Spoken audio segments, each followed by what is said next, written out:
Hello, this is my third video on in analysis of the plot against the giant. If you notice, I've reposted the previous two stanzas that I discussed, and that's because, as invariably happens as I do the videos, things come to me later on, things crystallize that I really have to comment on. First, let me take up the word civil. Civil can be thought of as being kind of the minimum, the basis, for civilized existence, for living and getting along with others. Um, Remember, if we say, "Well, guys, just be civil," it means don't get along necessarily, but don't fight. Just find a common enough ground for the two of you to interact, so both of your needs are met. Now, you could imagine that a civilization can tolerate, can endure some unfriendliness, and also, we wouldn't say to endure friendliness, but friendliness is also consistent with the notion of harmony. Although, remember, at the very least, we just have to be civil, so the civil arrangement, the polity, can endure and persist. Of course, at the extremes of feeling of one for the other, if people become hostile, then the civilized project, that particular organization of people, collapses. It can't continue. When we say that people are affectionate, now that's certainly not inconsistent with an organization, but as you become affectionate, then you are necessarily separating yourselves into smaller units, such as families or romantic couples, which, while not inconsistent with the notion of a larger organized life, it does withdraw from it. So you can say this very word civilist in expressing an absolute is bringing in the notion of extremes. And in doing so, at least through implication, at least to me, it's establishing the bounds within which uh, civilization and the relationships that make up that civilization can exist. If we argue that the role of the first girl is to civilize the yokel, then that means that her goal is to bring him within the bond, so almost intellectually, to create a, a system of categories by which he understands civilization and therefore imagines and understands himself within those within that civilization into which he's being brought. And when you bring the brute into the civilized worlds, you place implicit limits upon his behavior. Next, I had a further thought about the odors out of geraniums and unsmelled flowers. Geraniums are real flowers, whereas unsmelled flowers are imagined. You could imagine that a flower exists somewhere that has yet to be smelled, but that exists only in your imagination. If you experience a flower, you're bound to smell it. So just as a continuum of all possible dispositions of one to another within the concept of the civilization have been strongly implied by the word civilist, a continuum of real to imagined has also been strongly suggested. The geranium would be the thing at hand as it is perceived, as it is sensed by sight, smell, touch, taste, and hearing. By contrast, the unsmelled flowers, the imaginary, would be a mental reconstruction of something known or something experienced. It doesn't exist in the real world in its extremest form. But still, it's bound to the world because it must be built upon something that has already been perceived and remembered after perception, or remembered after it was described by someone else to you. These are only the extremes. What would be something that would be a blend? Well, take your pick. Any human practice. I've already mentioned one, civilization, which I've noticed have slid closer to the real and away from the imagined. Or chess. It's dependent upon orientations of pieces relative to each other, but as we know, the great grandmasters can play chess in their minds.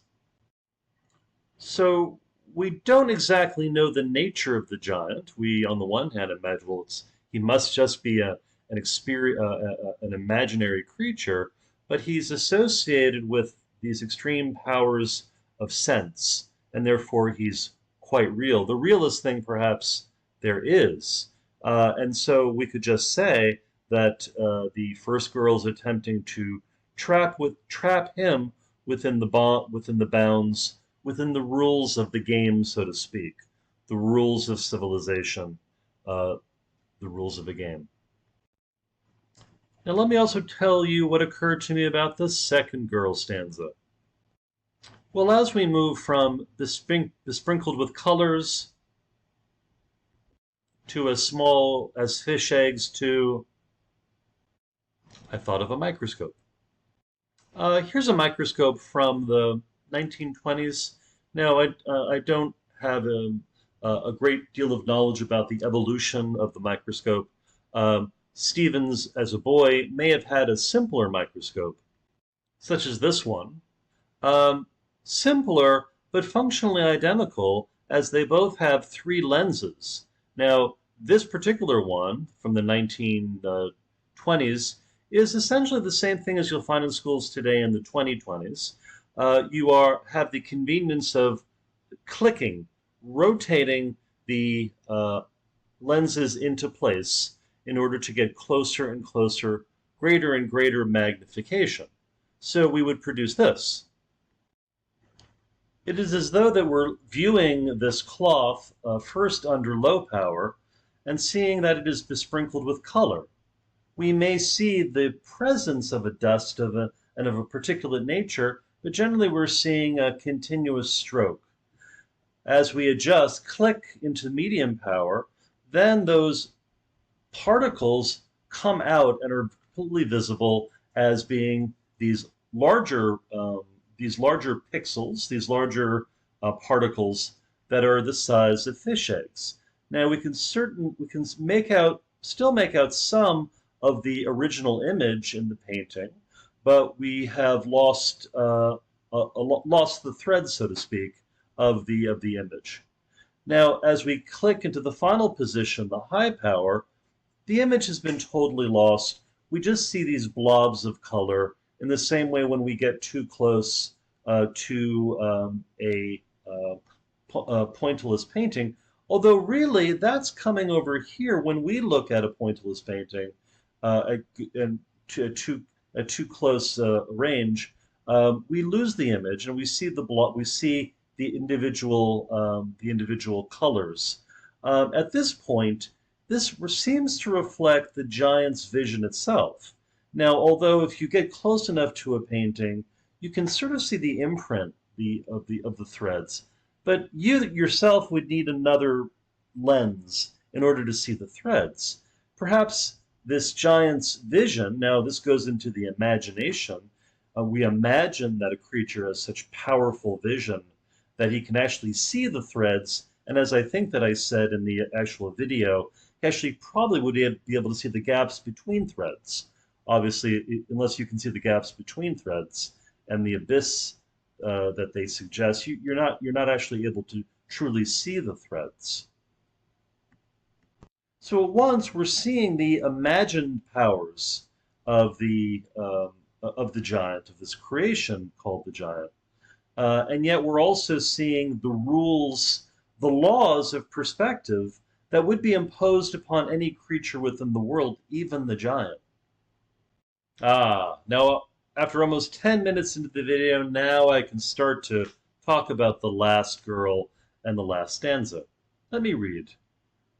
Oh la pauvre.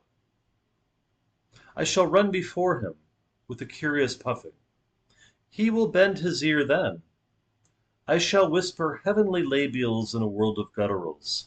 It will undo him. Now, this poem suggests a plotting, a recitation of the roles. Each agent, each co-conspirator telling the others, reciting, rehearsing the activities that they will engage in as part of their role in the plot. What's interesting here is that before rehearsing her own role, what she will do, she seems to react, she does react to what the second girl has told her. What's strange, of course, is that she says it in French. Now, this suggests that the third girl is not a native English speaker. She might be completely fluent, native level, as we say, but as perhaps you've observed in a person who is not a native speaker, if they react to something, when something's particularly visceral, they go back to the original language, which is far more immediate to the emotion. So at least uh, this is something that a phenomenon that I myself have observed with Europeans here, uh, who might see a German who might say "Mein Gott" or a Frenchman "Mon Dieu."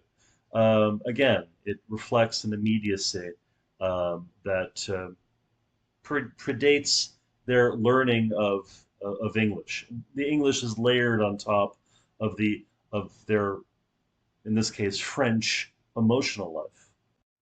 Now, while I seem to be suggesting that this is an immediate expression, this is something that was in no way rehearsed in their minds.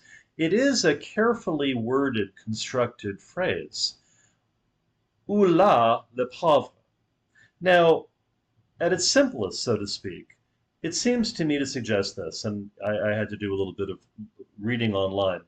Uh, this literally means, oh, poor thing.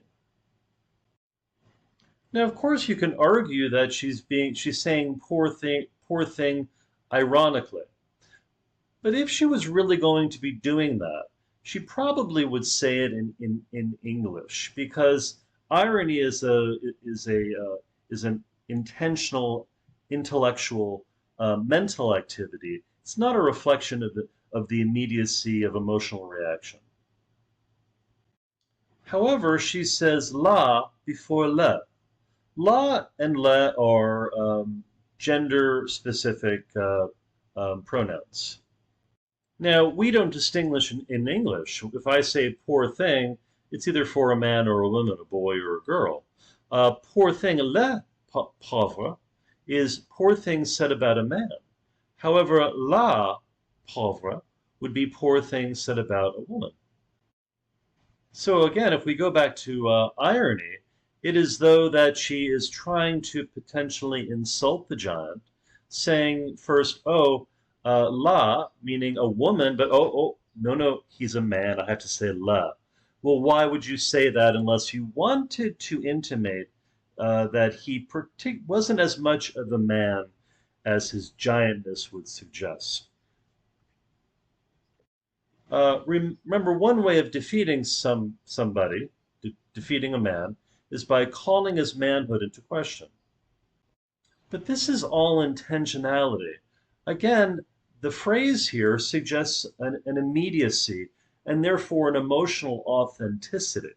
So it's as though that we're trying to have the intellectual and the emotional coexist and almost interpenetrate in a highly unnatural way. But things get even more interesting because this is also entirely possible. She started to say ooh la la, but stopped, corrected herself, and said oh le pauvre. It is as though, in English, she started to say whoa, but then corrected herself to say poor thing. Now, in reality, not in this highly constructed poem world, uh, saying "whoa" and then "poor thing," notice, implies a temporal sequence, a series of events. Something happens that surprises you, say "whoa," and then you see the consequence of that, and then you say, "oh, poor thing." I can give you an example from my own life. A good 5, 7 years back, during the winter time, I slipped on some ice, and there were some French people walking alongside me. How do I know? The gentleman said, "Ooh la la." Now I managed, I didn't fall down, I caught myself, and then I just said to him, "Ooh la la, indeed." Now, what if I hadn't caught myself and I had fallen on my butt? Then he may well have said in that situation, "Oh, le pauvre." Let me let me write some of this out formally because it's getting very very hard to follow. Um, I feel like I'm rambling or maundering. Um, Thesis one. This is an ironic dig at the giant's masculinity and an indirect slight against English, in which this particular irony could not be constructed. Now, why do I rebel against this? Well, this strikes me as being far too clever and far too calculating. It even seems psychopathic to me, completely divorced from emotional authenticity. And speaking of emotional authenticity, a native French speaker in an English language environment would use French only to convey an emotional reaction such as surprise or shock.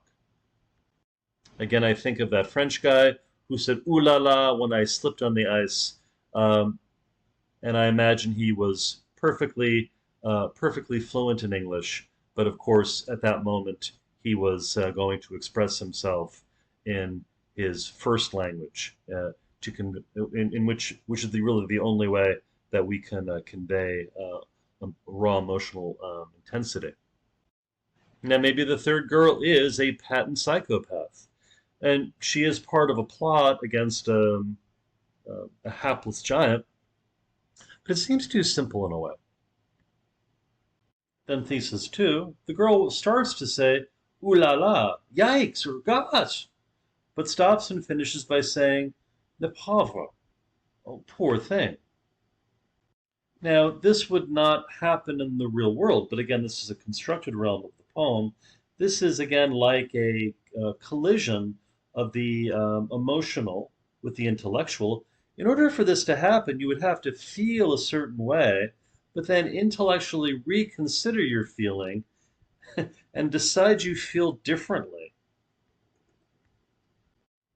Again, "ooh la la" is not an evaluation of the situation, it's a reaction to it. Poor thing would be an evaluation as you begin to consider the consequences of the "ooh la la" of what you experience, what shocked you. From what I've seen of Stephen's poetry, I see that this is something that he does. He will often say things that can't really be said, either because they're either not in usage anymore, or they really can't, or there's a basically a clash between his use and usage. In the same way that there's a clash between these words and the context in which they're being expressed. Another way that I've thought about saying this is that this is not usage, it's use and use under extreme strain. Anyway, let's put this aside. I think we'll be revisiting it very shortly. She says, just like the rest, in her part of the plan, her part of the plot, "I shall run before him with a curious puffing." Now she's doing precisely the same thing that the other girls did, except she does it with puffing. Now, puffing is a sign that your threshold, your tolerance, your endurance is itself being pushed. You are under strain. So here, reality asserts itself in a way that it really didn't fully exert itself before. If you recall, the first girl help to create a general continuum of reality and the purely imaginary, in which both coexisted. Here, it appears that we're shifting far towards the left in the continuum, towards the real world and the consequences of things that we would that we would plan to do, that we would plot to do. But notice how she refers to it as a curious puffing, a puffing that is unique enough to draw attention. This seems to suggest that she plans on using this puffing against the giant. It's sure to get his attention, and therefore that can be used to get what she wants from him. So, on the one hand, the puffing means that she's beginning to reach the limits of her own physical stamina. Now, perhaps this is just all part of a deception. She's going to pretend that she's succumbing to physical exhaustion. But it would work as a deception because it is highly realistic. Remember, he's a yokel. He's not discriminating. He's not. He can't see into artifice. So if this is artifice, it's because it's believable. It's something that can happen and does happen to people in the world. People who run, eventually, if you run long enough, you're going to start to huff and puff, and you're going to start to show signs of wear and tear. You're going to reach the limits of your endurance. Of course, there's also an unreality to this as well. The idea that just puffing is going to draw the attention, it'll be curious enough and sensible, detectable, and he will then bend his ear then. He will incline himself to hear what it is she is saying or expressing. Now, maybe he still has giant super hearing, but the very fact that he bends his ear means that he's closing the distance because he's reached the limits of his hearing. He can't quite make out what it is that she's saying. Of course, if she's puffing, she's not saying anything at all. Now, as an aside, I think I mentioned in an earlier video that I did, after reading and getting a lot out of the poem, I start to read what other people have written about it. And some person said puffing suggested him the huffing and puffing of the big bad wolf and the three pigs. I'll huff and I'll puff and blow your house down. Another trio who's locked in some sort of conflict with this powerful figure from beyond. Two more things I want to mention about this line. For one, there is an expression to bend someone's ear, which, as I wrote here, is to speak to someone beyond the point he still wants to listen. Perhaps it's because something's very important to you, you want to ask a favor. It's a social no-no. You're going to irritate someone. She also says he will bend his ear then. Then suggests that he didn't do it earlier, that only now he's doing it. Why now? Maybe he's irritated. Maybe he's finally just going to give in to your incessant yammering. So the idea of limits are really coming into focus. They're getting some prominence in the stanza. For one, whether it's a deception or not, people do reach their physical limits, and they signify this through a puffing or a huffing. The giant, if he has to bend his ear, is perhaps signifying that he himself has reached the limits of his ability to hear, so he must close the distance somewhat. If you bend someone's ear, you're talking to them to the point beyond which they want to listen. They've reached a limit. And then the notion of then, he will bend his ear then. He's reached his limit. He can't tolerate it anymore. He must bend his ear to it. Perhaps because it is so curious and alluring that is this desire that he must finally give into. He is succumbing. All these things are expressions of limits. The rest of the poem, I shall whisper heavenly labials in a world of gutturals. Now, when you whisper to someone, whispering is, well, generally necessitates that that person is close. Again, there's still a question of the reality and the perspective in this. Perhaps he is as close as he needs to be, given his super hearing, to be able to pick up on her whisper.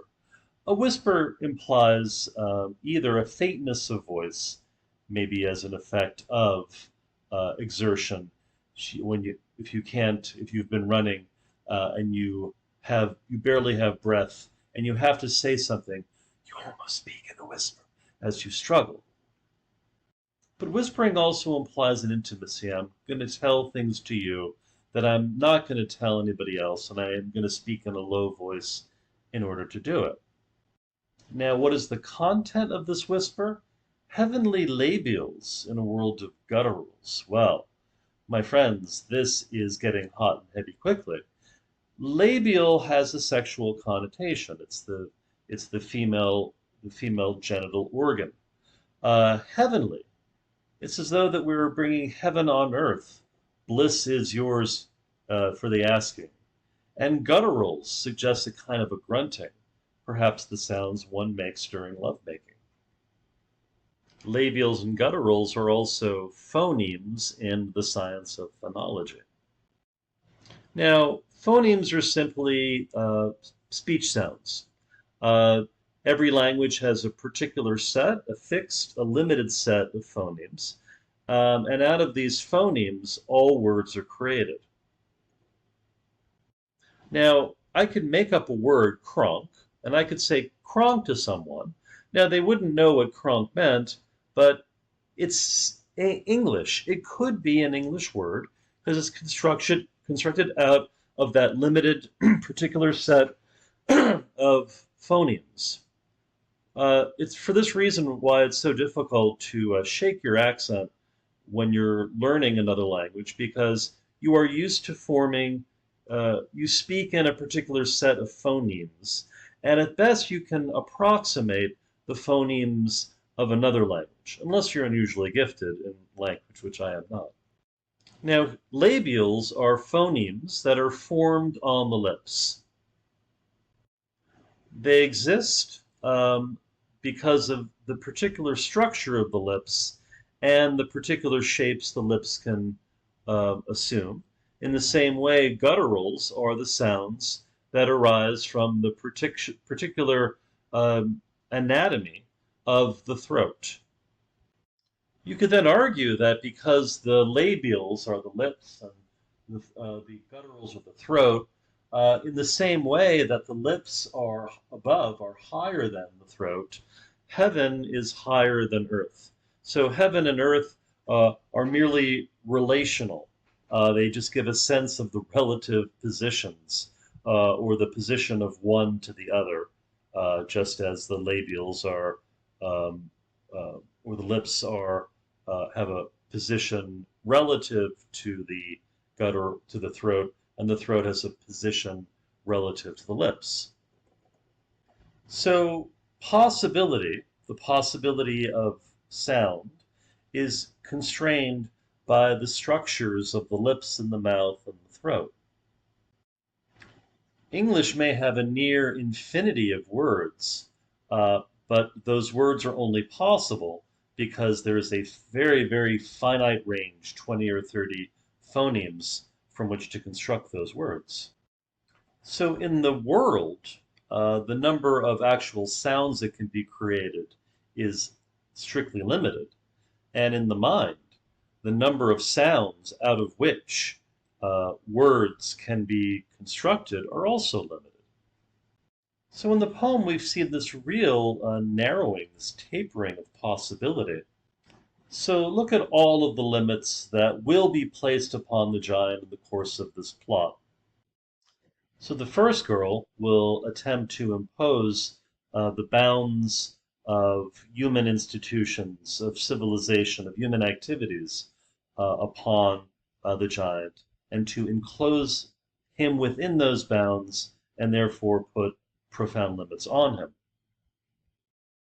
The second girl will acquaint the giant with the laws of perspective, perhaps the science of perspective, which determines um, what an eye, giant eye or otherwise, can and can't see.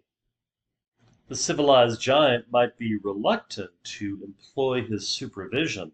Remember the vision that actually could see individual threads and likely what was in between them, if it loses him the picture, which he now desires to see. Finally, the limits of abilities themselves are imposed or impressed upon the giant. Of course, without the imposition of limits, meaningful utterances would be impossible. Just as the rich variety of speech is only possible thanks to a highly restricted, finite list, small list of possible sounds from which to construct them. I guess you could say the giant can only be seduced by the girls if he's capable of understanding them, but it's the being able to understand that puts these fundamental limits upon him, and that undoes him fundamentally. This giant, I guess we can say in the truest sense of the phrase, is truly a man of the world. He speaks without feeling the need to be understood and wandering. He wanders.